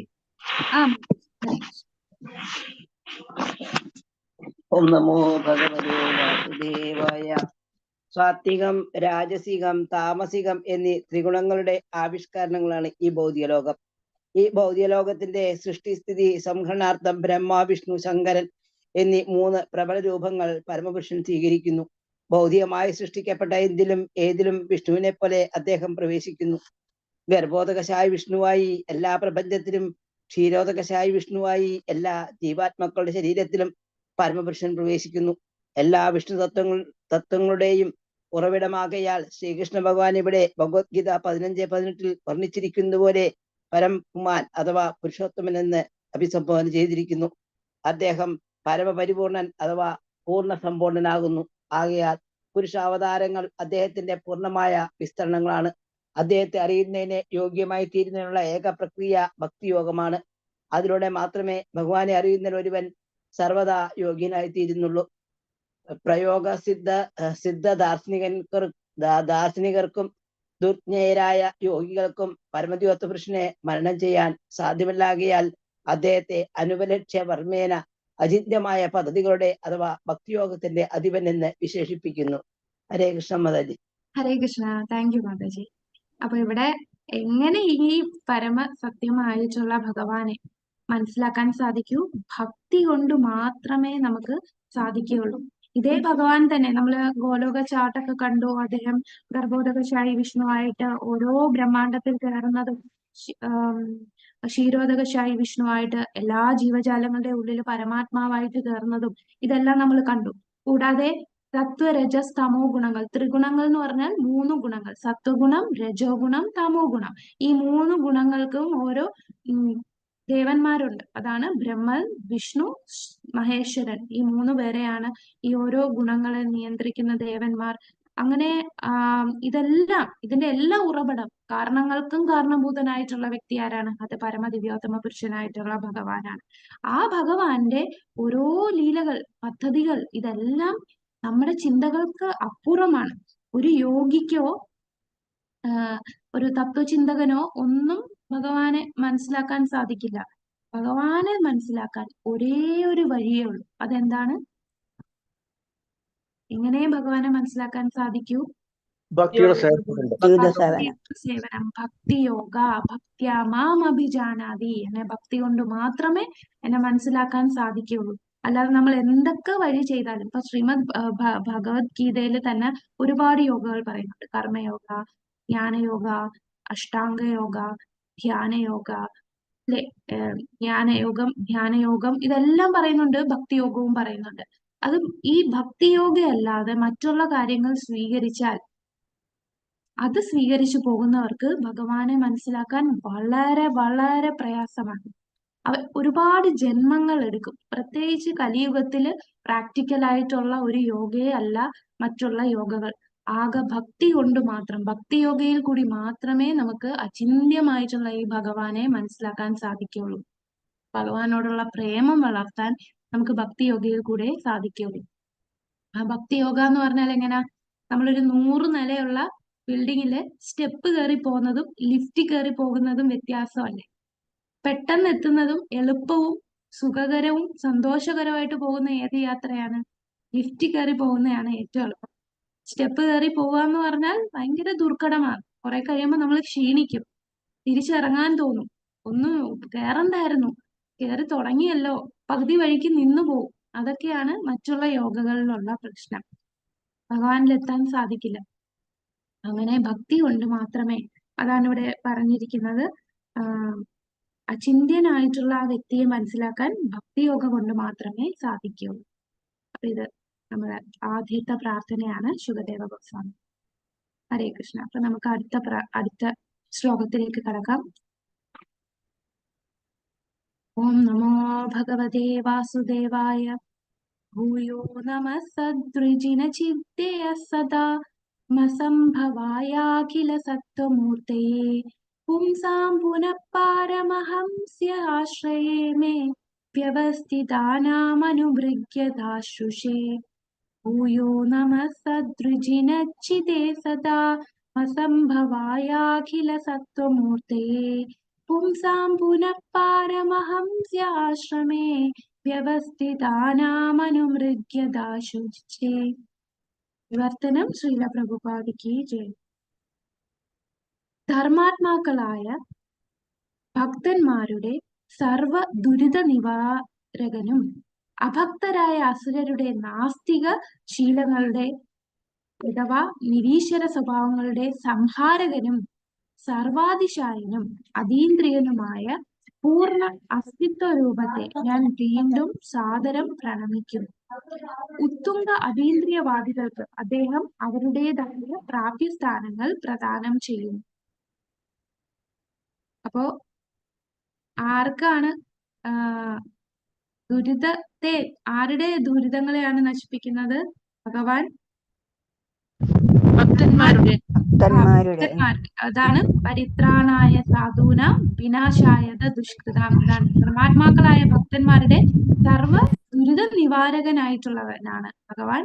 പിന്നെ എന്താണ് അഭക്തരായിട്ടുള്ള നിരീശ്വരവാദികളുടെ സംഹാരകനും സർവാതിശായനും അതീന്ദ്രിയനുമായ പൂർണ്ണ അസ്തിത്വ രൂപത്തെ ഞാൻ വീണ്ടും സാദരം പ്രണമിക്കുന്നു. ഉത്തുംഗ അതീന്ദ്രിയവാദികൾക്ക് അദ്ദേഹം അവരുടേതായ പ്രാപ്യസ്ഥാനങ്ങൾ പ്രദാനം ചെയ്യുന്നു. അപ്പൊ ഇവിടെ ഭഗവാനെ പറയുന്ന ഒരു എന്താണ് ഒരു വാക്കുണ്ട്, മനസംഭവായ അഖില സത്വമൂർത്തയെ. അഖില എന്ന് പറഞ്ഞാൽ പൂർണ്ണമായിട്ടുള്ള, കംപ്ലീറ്റ്, ഫുൾ, മൊത്തത്തിലുള്ള സത്വമൂർത്തയെ. അപ്പോ ഭഗവാൻ എന്ന് പറഞ്ഞാൽ പൂർണ്ണനാണ്, എല്ലാത്തിനെയും നിയന്ത്രിക്കുന്നവനാണ്, എല്ലാം ഭഗവാനിൽ നിന്നാണ് ഉണ്ടായത്. അപ്പൊ അഖിലം, കൂടാതെ ഭഗവാനെ മറ്റൊരു പേരിൽ പറയും അഖില രസാമൃത മൂർത്തി എന്ന് പറയും. എല്ലാ രസങ്ങളിലെയും മൂർത്തിയാണ് ഭഗവാൻ, അല്ലെ? നമ്മളിപ്പോ ഒന്ന് ആലോചിച്ച് നോക്കുക, മറ്റുള്ള ഭഗവാന്റെ തന്നെ മറ്റ് ഇപ്പൊ രാമനെ എടുക്കാം. രാമനെ നമുക്ക് എല്ലാ രസത്തിലും ഭഗവാനെ സേവിക്കാൻ പറ്റുമോ? ശ്രീരാമനെ നമുക്കറിയാം 5 രസങ്ങളുണ്ട്. ഏതൊക്കെയാണ് 5 രസം? 5 രസത്തില് ഭഗവാനെ സേവ ചെയ്യാം. ഭക്തിരസം, ശാന്തരസം, ശാന്തരസം, രസം, മാധുര്യം, സാഖ്യരസം, വാത്സല്യം, വാത്സല്യരസം, മാധുര്യരസം. ഈ 5 രസത്തില് സേവിക്കാനായിട്ട് നമുക്ക് ശ്രീരാമചന്ദ്രനെ നമുക്ക് അങ്ങനെ ഒരു രസത്തില്, നമുക്ക് മാധുര്യ രസത്തില് ഭഗവാനെ സേവിക്കാൻ പറ്റുമോ? ശ്രീരാമനെ പറ്റില്ല. കാരണം അത് സീതാദേവിക്ക് മാത്രമേ മാധുര്യ രസത്തിൽ അദ്ദേഹത്തെ സേവിക്കാനുള്ള അനുവാദമുള്ളൂ. സീതാദേവി എന്ന് പറയുമ്പോൾ ലക്ഷ്മിയുടെ. ഇനി രണ്ടാമത് നോക്കാം, നമുക്ക് വാത്സല്യ രസത്തിൽ സേവ ചെയ്യാൻ പറ്റുമോ? ഇല്ല. അതാർക്കാണ്? കൗസല്യ മാതാവിനും സുഭദ്ര, കൈകേയി. അപ്പൊ മാതാക്കൾക്ക് മാത്രം, അദ്ദേഹത്തിന്റെ മാതാക്കൾക്ക് മാത്രമേ ആ രസത്തില് സേവ ചെയ്യാൻ പറ്റൂ. ഇനി സാഖ്യരസത്തില് നമ്മളെ കൂട്ടുകാരനെ പോലെ ശ്രീരാമനെ കാണാൻ പറ്റുമോ? ഇല്ല, അതും സാധിക്കില്ല. പിന്നെ ദാസ്യരസം സാധിക്കും. ദാസനായിട്ട്, അത് ഏറ്റവും ദാസഭാവത്തിലുള്ളത് ഹനുമാനാണ്. അപ്പൊ നമുക്ക് ഭഗവാന്റെ ദാസഭാവത്തിൽ അല്ലെ ശാന്തഭാവത്തിൽ മാത്രമേ സേവനം ചെയ്യാനുള്ള അനുവാദമുള്ളൂ. ഇപ്പൊ നാരായണൻ, ലക്ഷ്മി നാരായണനെ ഭജിക്കുവാണെങ്കിലും ലക്ഷ്മി നാരായണന്റെ അടുത്ത് നമുക്ക് മാധുര്യരസം നാരായണന്റെ അടുത്ത് നമുക്ക് തോന്നാൻ സാധിക്കില്ല. വാത്സല്യ രസവും ഇല്ല, അവിടെ സാഖ്യരസവും ഇല്ല. നാരായണന്റെ തോളിൽ കൈയിട്ട് നമുക്ക് നടക്കാൻ പറ്റുമോ? ഇല്ല. നമ്മൾ ദാസ്യം അല്ലെങ്കിൽ ശാന്തം, ഈ 2 രസത്തിലേ നമുക്ക് സേവ ചെയ്യാൻ പറ്റൂ. എന്നാൽ അഖില രസാമൃത മൂർത്തിയാണ്. അതാരാണ്? അത് ഭഗവാൻ കൃഷ്ണൻ. കൃഷ്ണനെ നമുക്ക് ഈ പറയുന്ന എല്ലാ രസത്തിലും സേവ ചെയ്യാം. അദ്ദേഹം എല്ലാരടുത്തും ഏത് രീതിയിലും, ഇപ്പൊ സാഖ്യരസമാണെങ്കിൽ സാഖ്യരസത്തില് സേവ ചെയ്യാൻ സാധിക്കും. ഭഗവാന്റെ തോളി കൈയിട്ട് കളി പറഞ്ഞ് കുസൃതിയൊക്കെ കാണിച്ച് കൂടെ നടക്കാം. അല്ല, മാധുര്യ ഭാവത്തില്, ഗോപിമാരുടെ ഭാവത്തില് നമുക്ക് സേവ ചെയ്യാം. എല്ലാ രസങ്ങളിലും അപ്പൊ ഓരോരുത്തരിലും അദ്ദേഹം ഒരു സ്പെഷ്യൽ റിലേഷൻ, എന്താണ്, ഒരു പ്രത്യേകമായിട്ടുള്ള ഒരു ബന്ധം. നമ്മൾ ഓരോരുത്തരിലും ഭഗവാൻ പേഴ്സണലായിട്ട്. ഇപ്പൊ എൻ്റെ അടുത്ത് ഭഗവാൻ എങ്ങനെയാണോ അതുപോലെ ആയിരിക്കില്ല മറ്റുള്ളവരുടെ അടുത്ത് ചെയ്യുന്നത്. ഓരോരുത്തും ഓരോ രീതിയാണ്. ആ ഒരു സ്പെഷ്യൽ ആയിട്ടുള്ള ഒരു ബന്ധമാണ് ഭഗവാനുള്ളത്. ഒരു ഉദാഹരണം പറയുകയാണെങ്കിൽ, ഇപ്പോ പണ്ടൊക്കെ ആണെങ്കിൽ ഓരോ അമ്മമാർക്കും 8ഉം 10ഉം മക്കളുണ്ടാവും. 10-14 മക്കൾ കാണും. അപ്പൊ ഈ 14 മക്കളെയും അമ്മ ഒരേപോലാണോ ചെയ്യുന്നത്? ഒരേപോലാണോ കാണുന്നത്, നോക്കുന്നത്? അല്ല മാതാജി. ഈ പറയുന്ന 10-14 കുട്ടികളുണ്ട്. ഓരോരുത്തരും ഓരോ സ്വഭാവമാണ്. ഓരോരുത്തർക്കും വേണ്ടത് ഓരോന്നായിരിക്കും, അല്ലെ? അപ്പൊ ഒരാൾ പറയും എനിക്കിത് വേണം, മറ്റേയാൾക്ക് വേറൊരു കാര്യമായിരിക്കും ഇഷ്ടം. അങ്ങനെ എല്ലാരും വ്യത്യസ്തരാണ്. അപ്പൊ അമ്മ അതുപോലെ ഓരോ മക്കൾക്കും അവരവർക്ക് ഇഷ്ടമുള്ള രീതിയിലായിരിക്കും പെരുമാറുന്നതും അവർക്ക് വേണ്ട കാര്യങ്ങൾ കൊടുക്കുന്നതൊക്കെ ചെയ്യുന്നത്. അതേപോലെയാണ് ഭഗവാന്റെ മക്കളായിട്ടുള്ള എല്ലാവരും വ്യത്യസ്തരാണ്. അപ്പൊ ഓരോരുത്തരിലും സ്പെഷ്യൽ ആയിട്ട് ഓരോരുത്തർക്കും ഏത് രീതിയിലാണോ ആ ഒരു ബന്ധം കൊടുക്കാൻ അത് ഭഗവാൻ കൃഷ്ണന് മാത്രമേ സാധിക്കൂ. അതാണ് അഖില സത്വമൂർത്തി ആയിട്ടുള്ള ഭഗവാൻ. അപ്പോ ഭഗവാന്റെ തന്നെ രണ്ട് പ്രകൃതിയെ കുറിച്ച് നമ്മുടെ പർപ്പോട്ടിൽ പറയുന്നുണ്ട് പ്രഭാതർ. രണ്ട് പ്രകൃതി ഏതാണ്? ഭൗതിക പ്രകൃതിയും ഭൗതിക പ്രകൃതി, പിന്നെ ഏതൊക്കെയാണ് രണ്ട് പ്രകൃതി? ആത്മീയ പ്രവൃത്തി. അന്തരംഗ ആത്മീയ പ്രകൃതി. ആത്മീയ പ്രകൃതി അല്ലെ അന്തരംഗ പ്രകൃതി, അല്ലെങ്കിൽ എന്താ ബഹിരംഗ, തടസ്ഥ, ബഹിരംഗ, അല്ലെങ്കിൽ അന്തരംഗ. അപ്പൊ അതില് ബഹിരംഗയും അന്തരംഗ പ്രകൃതിയാണ് ഭഗവാന്റെ. അതിന് മറ്റൊരു പേരെന്താ? അപരാപ്രകൃതി, പരാപ്രകൃതി എന്ന് പറയും. അപ്പൊ ഭൗതിക പ്രകൃതി അപരാപ്രകൃതിയാണ്. ഭഗവാന്റെ തന്നെ താഴ്ന്ന പ്രകൃതിയാണ് അപരാപ്രകൃതി. ഭഗവാന്റെ ഉയർന്ന പ്രകൃതിയാണ് എന്താ ഭഗവാന്റെ അന്തരംഗ പ്രകൃതി. അപ്പോ ഭഗവാന്റെ രൂപവും അതും എന്താണ്? ഉയർന്നത് തന്നെയാണ്. ഭൗതിക പ്രകൃതി പോലെയല്ല. ഭഗവാന് പൂർണ്ണനാണ്. ഭഗവാൻ ഇവിടെ ഈ ഭൗതിക ലോകത്ത് അവതരിക്കുമ്പോഴും അദ്ദേഹം ഭൗതിക ബന്ധനത്തിൽ പെടുന്നുണ്ടോ? ത്രിഗുണങ്ങളെ ബന്ധിപ്പിക്കപ്പെടുന്നുണ്ടോ ഭഗവാനെ? ഇല്ല. ഇല്ല. ഭഗവാൻ ത്രിഗുണാതീതനാണ്, ത്രിഗുണങ്ങൾക്ക് മുകളിലാണ്. ഭഗവാൻ ഇവിടെ അവതരിച്ചാൽ പോലും അദ്ദേഹം ആത്മീയമാണ്, അദ്ദേഹം അതീന്ദ്രിയനായിട്ട് തന്നെയാണ്. അങ്ങനെയുള്ള മൂർത്തിയാണ് അഖില സത്വമൂർത്തി. അദ്ദേഹം ഇവിടെ ജനിക്കുമ്പോഴും അദ്ദേഹം അതീന്ദ്രിയനായിട്ട് തന്നെ ഇരിക്കുകയാണ്, അദ്ദേഹത്തിന് ഒരു മാറ്റവും ഇല്ല.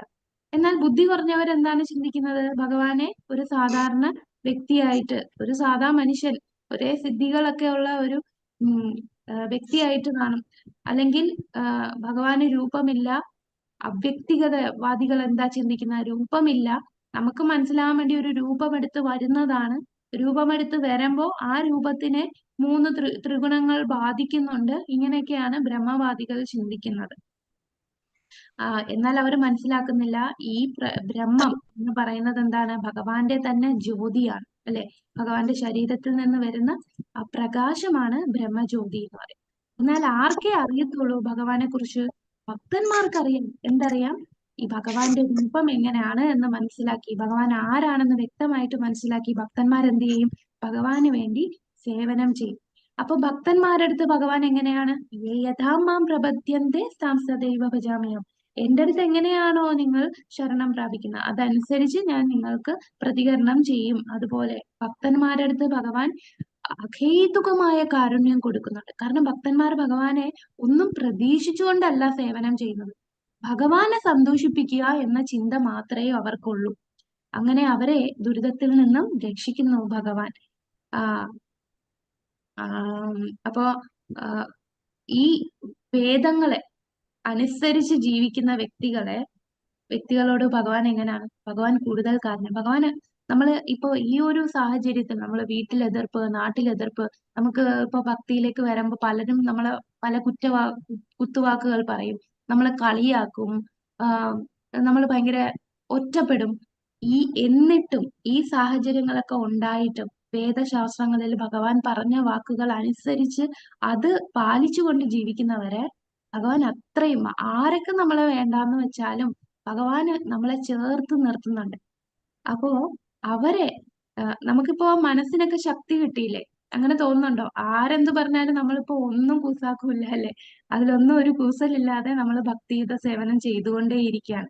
ആ ശക്തി എവിടുന്നാണ് കിട്ടുന്നത്? ഇതൊക്കെ നമ്മുടെ കഴിവാണോ? ഈ ശക്തി എവിടുന്നാണ് കിട്ടുന്നത്? ആ ഭഗവാന്റെ കാരുണ്യമാണ്. അത് നമ്മൾ മനസ്സിലാക്കണം. നമുക്ക് നാമം ജപിക്കാൻ തോന്നുന്നത്, ഈ 16 മാല നമ്മൾ ജപിക്കുന്നത്, ഭഗവാന്റെ ഭാഗവതം കേൾക്കുന്നു, ഇപ്പൊ തന്നെ ഈ ക്ലാസ് കേൾക്കാനൊക്കെ ഇരിക്കുന്നത്, ഇത് നമ്മുടെ ശക്തിയല്ല, അത് ഭഗവാന്റെ കാരുണ്യമാണ്. ആ കാരുണ്യം കൊണ്ടാണ് നമ്മളെ മനസ്സിന് ഇത് കേൾക്കാനുള്ള തോന്നല് വരുത്തുന്നതും അത് ഭഗവാനാണ്. അതാണ് നമ്മൾ ഇത് ഫോളോ ചെയ്യാനായിട്ട് നമ്മൾ ചെയ്യുന്നുണ്ടെങ്കിൽ ഭഗവാൻ കൂടുതൽ കൂടുതൽ ഭഗവാനിലേക്ക് നമ്മളെ അടുപ്പിക്കും. ഭഗവാൻ നമ്മളെ ചേർത്ത് നിർത്തുകയാണ്. അങ്ങനെയുള്ളവരെ ഭഗവാൻ തീർച്ചയായിട്ടും, നമുക്ക് ഒരു പ്രശ്നവും വരില്ല, അല്ലെ? നമുക്ക് സാധാരണ ഒരാൾക്ക് പുറത്തോട്ട് ഇറങ്ങുമ്പോൾ തന്നെ ടെൻഷനാണ്. അയ്യോ, ഇനി ഞാൻ പോകുമ്പോ എന്ത് സംഭവിക്കും? എനിക്ക് അസുഖം വരുവോ? ഈ വണ്ടി എവിടെയെങ്കിലും തട്ടുവോ? ഞാൻ മറിഞ്ഞു വീഴുവോ? എപ്പോഴും എന്തേലും ഒക്കെ പ്രശ്നങ്ങളായിരിക്കും മനസ്സിൽ അലട്ടിക്കൊണ്ടിരിക്കുന്നത്. പക്ഷെ ഒരു ഭക്തനോ, എനിക്കൊരു പേടിയില്ല, കാരണം എന്നെ സംരക്ഷിക്കാൻ ഭഗവാനുണ്ട്. ആ ഉറച്ച വിശ്വാസം ഭക്തന്മാർക്കുണ്ട്. അതാണ് ഭക്തിയിൽ വരുമ്പോൾ ഉള്ള പ്രധാനപ്പെട്ട ഒരു കാര്യം നമുക്ക് വരുന്നത്, ഭയമില്ലാത്ത ഒരവസ്ഥ. പരമദിവ്യോത്തമ പുരുഷനായിട്ടുള്ള ഭഗവാൻ ഉണ്ടല്ലോ, ഞാൻ എന്തിനാണ് പേടിക്കുന്നത്? ആ ഭഗവാൻ ഉണ്ടെങ്കിൽ ഒരു ശക്തിക്കും നമ്മളെ ഒന്നും ചെയ്യാൻ സാധിക്കില്ല. നമ്മുടെ പാപകർമ്മങ്ങളെ പോലും ഇല്ലാതാക്കാൻ സാധിക്കുന്നതാണ് ഭഗവാൻ. ആ ഭഗവാന് വേണ്ടിയാണ് നമ്മൾ ജീവിതം സമർപ്പിക്കുന്നത്. പിന്നെ എന്തിനാണ് ഞാൻ ഭയപ്പെടേണ്ടത്? അപ്പൊ ഭയമില്ലാത്ത ഒരവസ്ഥ അത് ഭക്തന്മാർക്കേ ഉണ്ടാവുകയുള്ളൂ. എന്നാൽ ഭക്തരല്ലാത്ത ആ, നിരീശ്വരവാദികളായിട്ടുള്ള വേദങ്ങളെയൊക്കെ എതിർക്കുന്ന ആൾക്കാര്, അവർക്ക് എന്താണ്, അവരെല്ലാം ഭൗതികമായിട്ട് പല പല കണ്ടുപിടുത്തങ്ങളും കൂടുതൽ കൂടുതൽ പ്രവർത്തികളും ഒക്കെ ചെയ്തുകൊണ്ടിരിക്കും. പക്ഷേ എന്താണ് സംഭവിക്കുക? ഇതിന് ഉദാഹരണമാണ് രാവണൻ, ഹിരണ്യകശിപു, കംസൻ. രാവണനൊക്കെ ഭൗതികമായിട്ട് ഉയർന്ന നല്ല എഡ്യൂക്കേറ്റഡ് ആണ്, നല്ല സൗന്ദര്യമുണ്ട്, വലിയ ഉയർന്ന സ്ഥാനത്താണ് ഇരിക്കുന്നത്. പക്ഷേ ഭഗവാനെ നിഷേധിക്കുന്നവരാണ്. അവർക്ക് എന്താ സംഭവിക്കുക? അവസാനം ഭഗവാൻ തന്നെ അവർക്ക് മരണം കൊടുക്കുകയാണ്. ഹിരണ്യകശിപു എന്ന് പറഞ്ഞാൽ എന്താണ്, സൂര്യചന്ദ്രന്മാരെയും ദേവന്മാരെയൊക്കെ തന്റെ ചൊൽപ്പടിക്ക് നിർത്തുന്ന വ്യക്തിയാണ് ഹിരണ്യകശിപു. ആ ഹിരണ്യകശിപു തന്നെ നരസിംഹദേവന്റെ കൈകൊണ്ട് വധിക്കപ്പെടുന്നു. അപ്പോ എന്നിട്ടും ഇത്രയും ക്രൂരനായിട്ടുള്ള ഈ വ്യക്തികൾക്ക് പോലും ഭഗവാന്റെ കൈകൊണ്ടാണ് അവർക്ക് മരണം വന്നത്. അതുകൊണ്ട് അവർക്ക് എന്ത് കിട്ടുന്നു? അവർക്ക് മോക്ഷം ലഭിക്കുന്നു. എന്തിനാണ് ഭഗവാൻ അത് ചെയ്തത്? അതും ഒരു കാരുണ്യമാണ്. ഈ മരണം എന്ന് പറയുന്നത് കൊടുക്കുന്നതും ഒരു കാരുണ്യമാണ്. കാരണം ഇവര് മരണ ശിക്ഷ കൊടുത്തില്ല എന്നുണ്ടെങ്കിൽ ഇവരെന്ത് ചെയ്യും? വീണ്ടും വീണ്ടും തെറ്റുകൾ ചെയ്തുകൊണ്ടിരിക്കും. അപ്പൊ ഇങ്ങനെ കൂടുതൽ തെറ്റുകൾ ചെയ്യാതിരിക്കാൻ വേണ്ടി ഭഗവാൻ അവർക്ക് മരണശിക്ഷ കൊടുക്കും. അപ്പൊ അതുകൊണ്ട് ആ തെറ്റ് അവസാനിക്കുമല്ലോ, വീണ്ടും പുതിയൊരു ജീവിതം കൊടുക്കുകയാണ്. ഫ്രഷ് ആയിട്ട് നമുക്ക് ഭക്തി ചെയ്യാൻ ഒരു ചാൻസ് കൊടുക്കുകയാണ് ചെയ്യുന്നത്. അതാണ് നമ്മൾ വിചാരിക്കും, ദൈവം എന്തിനാണ് ഈ മരണം നമ്മുടെ ജീവിതത്തിൽ തന്നത്? ഈ മരണം ഉള്ളതുകൊണ്ട് എന്ത് ദുഃഖമാണ് നമുക്ക്, ജന്മ മൃത്യു ജരാവ്യാധി. ശരിക്കും മരണവും നമുക്കൊരു അനുഗ്രഹമാണ്. കാരണം നമ്മുടെ ഈ ശരീരം വെച്ച് നമുക്ക് ഭക്തി ചെയ്യാൻ പറ്റാത്ത ഒരു അവസ്ഥ വരുമ്പോൾ ഭഗവാൻ എന്ത് ചെയ്യും? ഈ ശരീരത്തെ അങ്ങ് മാറ്റി അടുത്ത നല്ല പുതിയ ഒരു ശരീരം, ഭക്തി ചെയ്യാൻ ഉതകുന്ന ഒരു ശരീരം നമുക്ക് തരികയാണ്. അപ്പോ എല്ലാം ഭഗവാൻ ചെയ്യുന്ന ഏത് പ്രവൃത്തിയും എന്താണ്? എല്ലാം അനുഗ്രഹമാണ്. എങ്ങനെയാണോ ഒരു പിതാവ് തന്റെ ഭക്തന്മാരുടെ അടുത്ത് കൂടുതൽ കാരുണ്യം കാണിക്കുന്നു, പക്ഷേ ഭക്തരല്ലായിട്ടുള്ള അസുര സ്വഭാവമുള്ളവർക്ക് ശിക്ഷ കൊടുക്കുന്നത് എന്താ? അതും അച്ഛൻ എന്താണ്, അനുസരണയോടെ നിൽക്കാനായിട്ട് കുട്ടികളെ അടിക്കും. അത് അവനോട് ഇഷ്ടമില്ലാത്തതുകൊണ്ടാണോ അച്ഛൻ ശാസിക്കുന്നത്? അവനെ നേരെയാക്കാൻ വേണ്ടിയാണ്. അതുകൊണ്ട് എല്ലാവരോടും ഭഗവാന് കാരുണ്യം തന്നെയാണ്. അപ്പോ അങ്ങനെയുള്ള ആ ഭഗവാനെയാണ് കുറിച്ചാണ് ഇവിടെ ആര് പറയുന്നത്?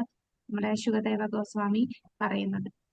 അപ്പൊ പരമഹംസരായിട്ടുള്ള വ്യക്തികൾക്ക് ഇതെല്ലാം സാക്ഷാത്കരിച്ചതാണ്. പരമഹംസ സ്റ്റേജ് എന്ന് പറഞ്ഞാൽ ഏറ്റവും ഉയർന്ന സ്ഥാനമാണ് പരമഹംസ എന്ന് പറഞ്ഞാൽ. ഇപ്പൊ സന്യാസം എടുക്കുമ്പോൾ തന്നെ അവർക്ക് 4 സ്റ്റേജുകളുണ്ട്. കൂട്ടിച്ചാക്ക, ബഹുതക, പരിവ്രജാകാചാര്യ, പരമഹംസ. ഇതാണ് സന്യാസത്തിൽ തന്നെ പല പല പ്രോഗ്രസ് ചെയ്യുന്ന ഓരോ സ്റ്റേജുകളാണ്. അപ്പോ ഇവിടെ ഈ പരമഹംസ എന്ന് പറയുന്നത് ഏറ്റവും ഉയർന്ന ലെവലില്, സന്യാസത്തിന്റെ ഏറ്റവും ഉയർന്ന സ്റ്റേജിലുള്ള വ്യക്തികളാണ് പരമഹംസ. അവര് നമ്മുടെ ഉള്ളില് ഈ പരമാത്മാവിനെ സാക്ഷാത്കരിച്ച വ്യക്തികളാണ്. ഭഗവാനെ മനസ്സിലാക്കുക എന്ന് പറഞ്ഞാൽ തിയററ്റിക്കലി ഇപ്പൊ നമ്മൾ കേട്ട് കുറെ കാര്യങ്ങൾ അറിയാം, പക്ഷെ നമ്മൾ എപ്പോഴെങ്കിലും ഭഗവാനെ സാക്ഷാത്കരിച്ചിട്ടുണ്ടോ? നമ്മൾ റിയലൈസ് ചെയ്തിട്ടില്ല. അപ്പൊ ഇതൊക്കെ റിയലൈസ് ചെയ്ത വ്യക്തികളാണ് ഈ പരമഹംസ. ഈ പരമഹംസരെ കുറിച്ച് നമ്മൾ കുന്തിദേവിയുടെ പ്രാർത്ഥനയിലും ഇടയ്ക്ക് പറയുന്നുണ്ട്. പരമഹംസനായിട്ടുള്ള വ്യക്തികൾക്ക് മനസ്സിലാക്കുന്ന ആണ് ഭഗവാൻ എന്ന് പറയും. അപ്പൊ ഈ പരമഹംസ എന്ന് പറഞ്ഞാൽ ഭക്തന്മാരിലും കാണും, കൂടാതെ ആരിലും കാണും? അവ്യക്തിഗതവാദികളിലും പരമഹംസ കാണും. പക്ഷെ ഭാഗവതം പറയുന്നത് എന്താണ്? ഭക്തിയോഗ, ശുദ്ധമായ ഭക്തിയോഗ മനസ്സിലാക്കുന്നത് ഏത് പരമഹംസയാണ്? ഭക്തരായിട്ടുള്ള ഭക്തിയോഗ ഫോളോ ചെയ്യുന്ന പരമഹംസർക്ക് മാത്രമേ മനസ്സിലാകുകയുള്ളൂ. അപ്പൊ കുന്തി ദേവി പറയുന്ന പരമഹംസ എന്ന് പറയുന്ന ഏത് ഭക്തരെയാണ്? ഭക്തിയുള്ള ഉയർന്ന ഭക്തരെയാണ് പരമഹംസ എന്ന് പറയുന്നത്. അപ്പൊ ജീവ ഗോസ്വാമി പറയുന്നുണ്ട്, ഭഗവാനോട് ആ പ്രേമഭരിതമായിട്ടുള്ള ഭക്തിയുത സേവനം ചെയ്യുന്ന വ്യക്തി, അവരാണ് ഭക്തി യോഗയില് ഏറ്റവും ഉയർന്ന ലെവല്. അതാണ് പ്രേമഭക്തി. അതാണ് ഏറ്റവും ഭക്തിയോഗയിൽ പല സ്റ്റേജ് ഉണ്ട്. ഏതൊക്കെയാണ്? 9 ഘട്ടങ്ങൾ ഭക്തിയിലുള്ള നമ്മൾ പല പല സ്റ്റേജസ് ഉണ്ട്. അത് ഏതൊക്കെയാണ്? ശ്രദ്ധ, ആ ശ്രദ്ധ, സാധുസംഘ, സാധുസംഘ, ഭജനക്രിയ, ഭജനക്രിയ, അനർത്ഥ നിവർത്തി, അനർത്ഥ നിഷ്ഠ, നിവർത്തി, നിഷ്ഠ, രുചി, ആസക്തി, ഭാവപ്രേമ. പ്രേമ. പ്രേമ അതാണ് ഏറ്റവും ഉയർന്ന ലെവല്. ഇപ്പൊ ഭക്തിയിലെ ഏറ്റവും ഉയർന്ന ഘട്ടമാണ് പ്രേമ. അപ്പൊ ഈ പ്രേമ സ്റ്റേജ് വന്ന വ്യക്തികൾ അതാണ് പരമഹംസ. അപ്പോ ഇവിടെ ഇദ്ദേഹം പറയുന്നുണ്ട്, ഭഗവാൻ എല്ലാരോടും കാരുണ്യം കാട്ടുന്നുണ്ട്. അവ്യക്തിഗതവാദികളോടും കാരുണ്യം കാട്ടുന്നുണ്ട്.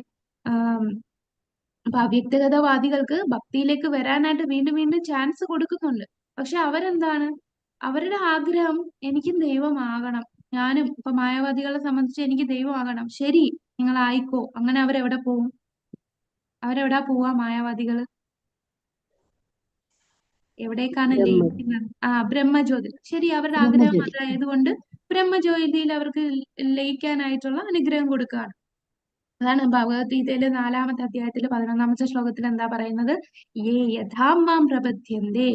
അതാണ് എങ്ങനെയാണോ നമ്മൾ ഭഗവാൻ, എനിക്ക് ദൈവമാണോ, എനിക്ക് ബ്രഹ്മത്തിൽ പോകണം എന്ന് ആഗ്രഹിച്ചു, അതേപോലെ ഭഗവാൻ അത് തിരിച്ചു കൊടുക്കുകയാണ് ചെയ്യുന്നത്.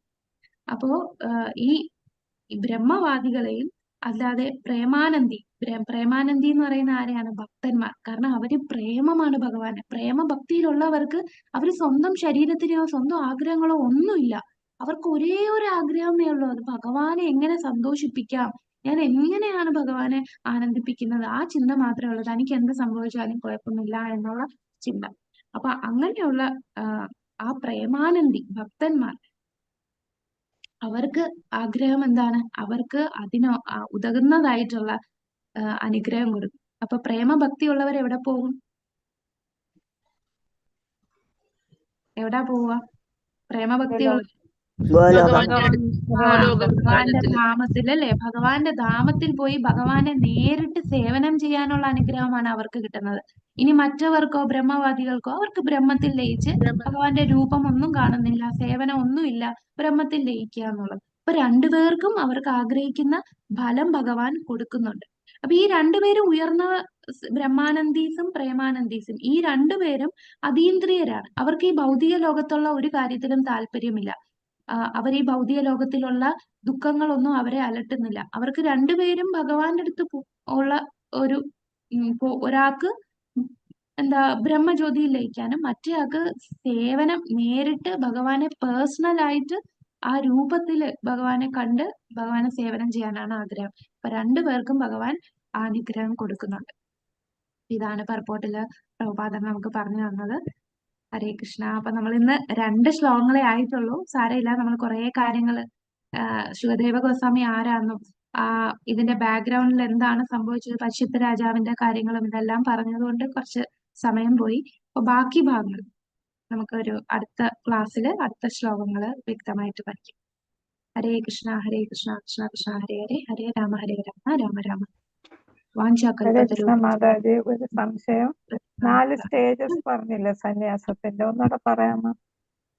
മാതാജി, അത് നമ്മുടെ പർപ്പോട്ടിലുണ്ട്. ഈ 13-ാമത്തെ ശ്ലോകത്തിന്റെ പറയുന്നുണ്ട്. നോക്കിക്കോളാം.